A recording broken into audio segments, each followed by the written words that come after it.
آیا میشه که حقوق اینقدر انسان پایمال کرد؟ از کدام جامعه گپ میزنید؟ از کدام دولت سالاری گپ میزنید شما؟ من حیران میشم. من در عقلم درست نمیبینم که یک روز باشه، 2 روز باشه، 3 روز باشه، خب امنیت تو امروز چی کاری را انجام داد بجز از کشتن گل بدین؟ شما در همین طول 3 ماهی که هستین حالا هم نتونستین یک منطقه اگر بگفتی شما آرام بکنین، فضا را آرام و درست بکنین، نتونستین؟ نه. به خاطر چی؟ چون نمیتونید جنایت های خودتان رو پوش بکنید. مردم ولایت مختار کوهستان بدخشان از دیگر منطقه ها فرق میکنه. اون مردم ظلم زیاد دیدن، تحقیر زیاد دیدن، قتل زیاد بالای اون مردم کردین و اون مردم دیگر خاموش نمیتونه ایستاد در مقابل ظلم شما. با طور مثال فعالان جامعه شهروندی در ولایت مختار کوهستان بدخشان میگویند نماینده های مقامات امور داخلی یک عضو گروه 44 نفره جامعه شهروندی را بازداشت کردند. خب بگذارید.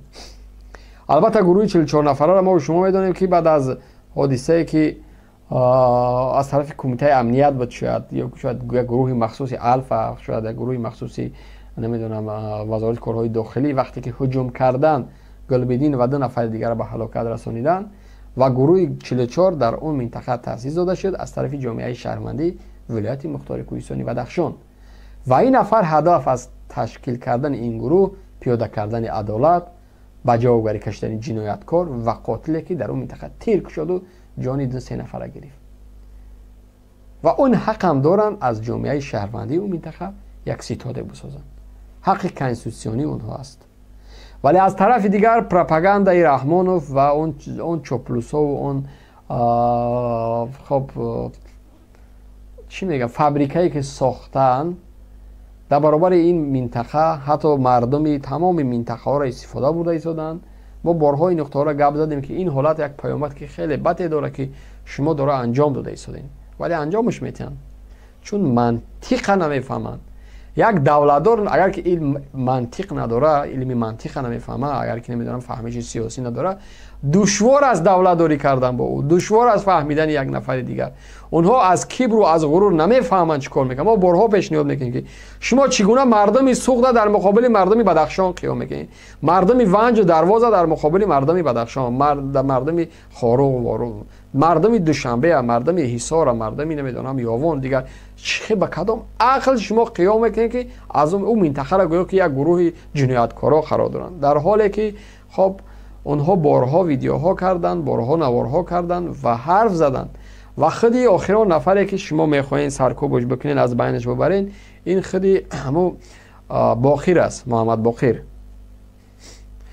یعنی اون نفر چندین بار است که باعث تحقیر و حرفای قبیح شما فابریکای جواب و مقامدارا میگرده.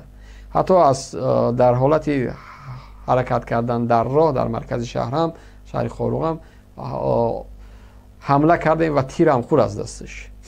و اون نفر در ویدیوهای آخرش میگه من نه وظیفه خواه هستم، نه راهبر کشور شدن میخوام، نه دنبال کدام وزارت اداره هستم.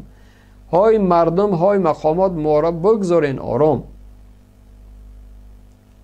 اگر ما بیاییم حساب کنیم که فایده ای که حکومت برای مردم کرد و ضرری که ور کدامش بیشتر است، آیا در بدخشان مکتب های درس زمانوی چقدر است؟ آیا تمام ناحیه هایی که در بدخشان هست، جماعت هایی که هست با مکتب و با بنگاه طبی تامین هستند؟ طبیعی است که نه. طبیعی است که نه. حکومت رحمانوف از همه ظلم زیاده گرچه در هر منطقه کرد، ولی مردم بدخشان یک مردم خیر جبر دیده است، ظلم دیده است.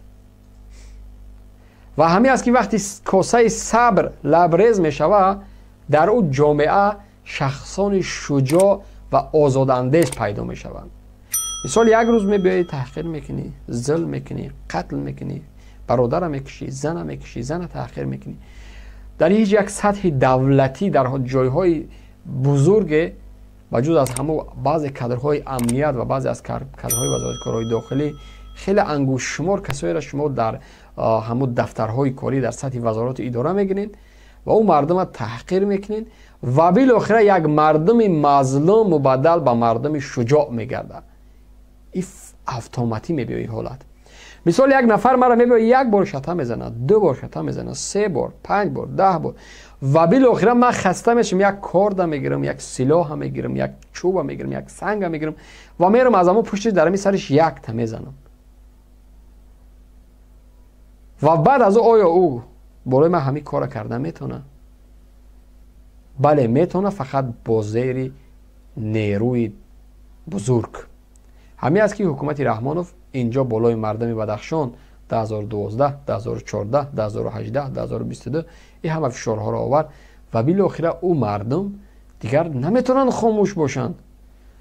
با طور مثال چند بار یک مردم چند بار باید خاموش باشن؟ من نمیفهمم چند بار باید یک انسان خاموش باشه. همین را برای ما میتونین شرح بدین که من چند بار باید خاموش باشم.